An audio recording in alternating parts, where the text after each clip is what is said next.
Hey everyone, welcome back to another edition of Metcalf's Movie Journal. This is the show where I do quick reviews for the movies that I watch, give them a score out of 10, and then add them to my list. So let's see what movie I'm reviewing today.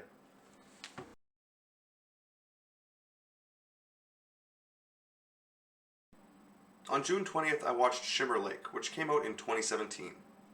This one definitely slipped under my radar, and I doubt I ever would have seen it if I hadn't luckily stumbled upon it while randomly browsing through Netflix. I'm sure glad I did though, because from getting to see Rainn Wilson put out a solid little performance in the first film I've seen him in, to Rob Corddry and Ron Livingston finding a nice little niche as the carefree FBI agents, all encompassed in an exciting, if not a bit overdone story of revenge, murder, and of course a duffel bag full of cash, there's actually a pretty good movie here. Really on paper, and especially if it had been told in a boring, straightforward way, it would have emphasized its lack of originality that much more, if not for the smart decision to tell it all in reverse chronological order. That simple trick of starting at the end of it all and showing us the last important day of events before then showing us the day prior and the day prior and so forth was everything that made this movie what it was. It allowed for the pieces not to so much fall into place, but instead for the final picture, which we already had in our minds, to slowly begin to make sense. Sort of like a blurry picture slowly coming into focus.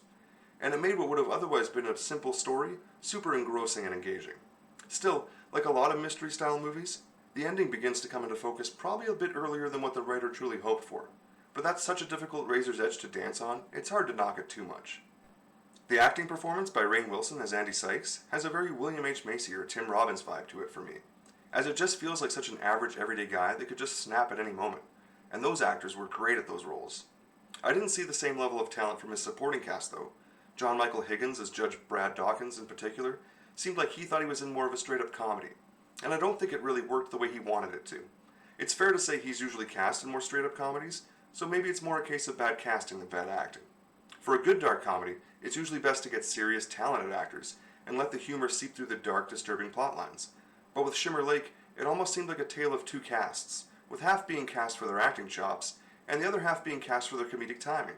Both skills in their own right, but the result wasn't a perfectly smooth blend, so it's a bit disjointed as far as tone goes. The ending, and indeed the entire plot, is a little bit predictable, and it's also a bit short at just under 90 minutes.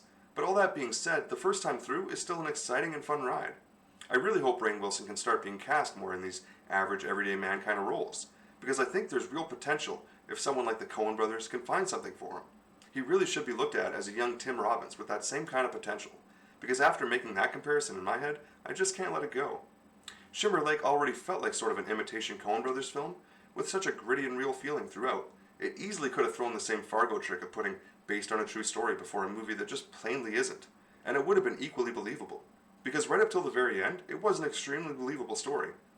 I definitely don't want to spoil the ending, because I would strongly recommend checking this one out for yourself, and obviously all the fun with a movie like this is in not knowing the ending. I will say though, I don't think it could have quite ended so neatly in reality, but that's the fun in movies, right? I ended up giving it a 6 out of 10, and it landed at number 560 on my list, putting it right here, in between Ghostbusters and a Goofy movie. And as always, thanks for watching. Hey everyone, thanks for watching another edition of Metcalf's Movie Journal. Be sure to click like and subscribe for new videos every week, and if you have a movie that you really want me to watch, be sure to drop me a comment.